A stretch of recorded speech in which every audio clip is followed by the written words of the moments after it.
how do you wind up doing time in federal prison? Easy. At this time, the group did our last album in 95, 96. Time out. I want to repeat what you just said. I gave you a summary. I said, how do you wind up in federal prison? And you said to me, easy. I'm about to explain it. Easy? I'm about to explain it. Okay, I want to hear this. Well, when I say, you're going to hear what I mean. You're going to get the clarity what I mean by easy. Okay. Like, out of high school, I'm presented from hamburgers to caviar lifestyle. Right. The best of hotels, traveling the world, seeing everything. Now, 96, the music game changing, record companies folding, emerging. So the business and real estate, so by the time 96 hit, it's all the way different. I'm not producing as much no more. And remember, my money was clapping, so up and down, up and down. So I'm still producing lightweight, but money's being scarce now. Now, drugs are still out there for me to sell if I want to, but I still wouldn't do it. At this point, are you in Oakland? Yes. Okay. Oakland and Sacramento. Okay. So I'm like, I'm still not doing that.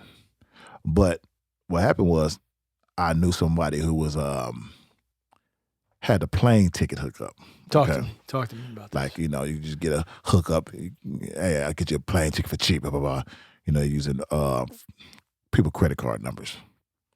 And I didn't really get into it to get in business. I got into it to travel. So cheap. A friend of yours was getting other people's credit card numbers and hooking you up with cheap plane tickets. Yes. Like, what's cheap? Cheaper than what it cost. Less than half. Okay, all right. Less than half. To anywhere? Anywhere. Okay. So, like I said, I did it for travel purposes, but where my strength was networking and knowing a lot of people. Okay. So all my reference to him, I started seeing how much money he was making. I was like, wow, he making a lot of money. And remind you, I had to play a trick on myself to even make me do it. I had to find something right about it.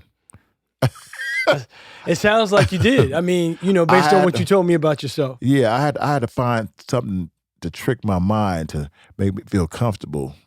To justify what you were doing. Justify what I was doing. All right, so this guy is getting credit card numbers from just Joe say me. Blow, yeah, right? Yeah.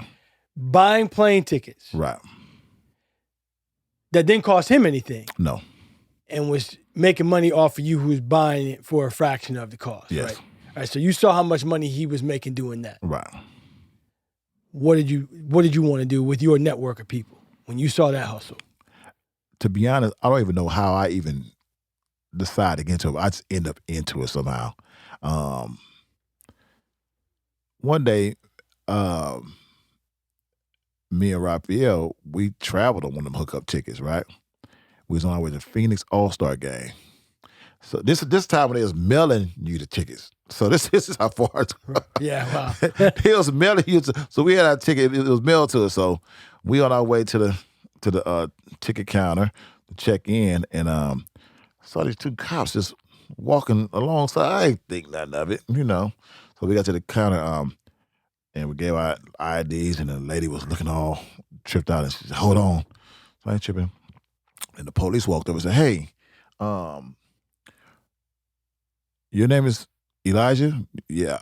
No, they said, "What's your name?" I said, "Wow, why you want to know? What's my name?" So they asked Raphael what his name. He said, Charlie Sadiq. He said Charlie. He gave his old real name with his new last name. That's how nervous he was. So I said, "Man, what's going on?" They said, "Well, we got these fraudulent tickets, and we want to know how to." I said, "Man, we don't know about no fraudulent tickets. Them tickets got mailed to us." I said, "What's the problem? How much they cost?" And he told us the price. We paid cash. They're like, "Oh, they paid for them, so we can't do nothing." So that's when the light bulb went off for me. Okay, as long as you don't travel on it, you can rectify it at the gate legitimately by paying for it. So I'm like, that's the worst case scenario. So you really can't even get in trouble. You just can't get on the flight. So I'm like, when I run out of money and I buy a candy bar for $1. That overdraft cost me $35 for a $1 candy bar. Bank fucking me. You know what I'm saying? Right. The bank is fucking me. Right. You gonna charge me $35 for a fucking Snicker? Right. Okay. So when I got the credit card numbers, I was like, fuck y'all. You know what I'm saying? Because if I use this credit card number and the person realize it ain't there, they get their money back. They just get a new card. I inconvenience them a little bit, but they don't lose no money. And the bank is insured for it. This is my thought process. I'm like, right. Ain't nobody really losing. So I ain't hurt nobody. That was my mindset. So how far did you take this? So when you're getting these credit card numbers, you still getting it from your boy, and at this point you're doing it yourself. I'm doing it myself. So take me through the process.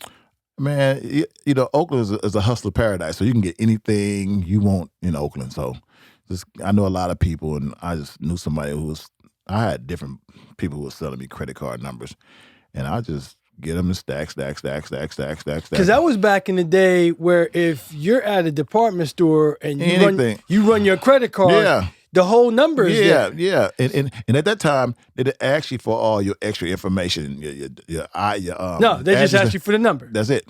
So you would buy stuff. Yes. And would you then sell it? That was a hustle too, but I didn't like that one. I went into that. So how were you making money with these credit cards? You were buying things just plane tickets. So you were strictly buying plane tickets. I had a black market travel agency. That's what I did. So you wound up doing what the dude who introduced you to all this. Yeah, tenfold though. Like I surpassed him by far. So you would be the guy that I call saying, look, EB, I want to go to south of France. First class. I was saying you and 50 people out there. Successfully.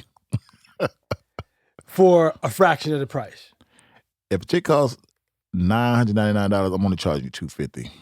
And if you refer me to somebody, I'm gonna give you $50. But I'll probably spend $10 for the credit card number. Oh man, you had a business. So I didn't understand buying a kilo of cocaine for $16,000 and only making $1,000 profit. Right. When I could spend $10 and make $1,000. And the punishment you get for a kilo versus the punishment you get for white collar. So I thought all this through before I ever do it. I said, if I get in trouble, I'm going to be able to stomach this white collar situation. But that's interesting because, let me share this with you. Mm-hmm. I'm in grad school. Right. At the exact time that Toni had reached its apex. That's why when I told you I met you, it meant so much to me because that music got me through grad school. Right. You know, in 1990, there was a recession. Yeah, I ain't know nothing about that. Yeah, well, I see why. Yeah. Well, I was broke as a joke. Yes. Right? Mm-hmm. And so I worked for this cat. I worked for at Foot Locker. Okay. And my assistant manager was his brother. I'm not going to mention his name. He told me, he's like, look, man, I know we ain't making nothing here. I could show you how to sell this weed. I said, man, I got a college degree. I'm in grad school. I'm not trying to sell no weed. Right. Long story short, I'm trying to do it the right way. I couldn't get a job. I couldn't get a job at Burger King. I have a college degree. Couldn't get a job at Burger King. Wow. I remember the scam. You know what I'm saying? Right. Yeah. And I remember the day I called him up. I said, yo, come over here and show me how to sell this shit. Right. Because I'm not going to starve. Yes. I'm not going to go broke, right? Exactly. So I don't feel good about selling weed. Right. But he also showed me how to do it in a manner where it was going to be a misdemeanor. Right. Right? Don't break it up. If I sell you a quarter pound, keep it a quarter pound, and you bag it up as you need it. Right. Don't bag it up ahead of time, because if you get caught with a bag bagged up, that's a felony intent to distribute. Right. Right? Then he says to me, yo, man, I got a cousin out in Detroit. I didn't even know what meth was, EB. Me either. All I knew was it was a felony. Right. And I said, no. period. And don't ask me again. Right. Like, don't ever ask me again. Right. I'm not getting into felony territory. Yes, that's right. So I'm listening to you process that in your Same mind. logic, yeah, same logic. Right? Yeah. But did you know that if you got caught getting fake credit cards, that was still going to be that's a felony? Well, I wasn't concerned with it being a misdemeanor or felony. I was concerned with the time it was going to give me. Wow. I just knew I could stomach the time. I ain't give a fuck about no felony or no misdemeanor. Now, how would you know that you could stomach the time when you've never done any time at this Because point? all my friends did time. I was probably the only one that hasn't did no. Like I said, all my friends are drug dealers or scam artists. Everybody was hustling or pimps. Right. That was the three. That was all around me. Pimps, scammers, and drug dealers. And they all was my clients. You understand? Yeah. So that was my circle. I was like, I'm too soft for to be a pimp. I ain't finna do all this time for cocaine because I don't understand spending $16,000 to make. That's what the price was at the time. Yeah. $16,000 to make $1,000. That's stupid as fuck to me. Right. It wasn't stupid if you was getting 100 of them because you making $100,000. Right. That makes sense. Right. But you get caught with that, you're doing 100,000. Right. Or worth the time. Right. Yeah, right. So, not even an option. It's white collar. I make a lot of money.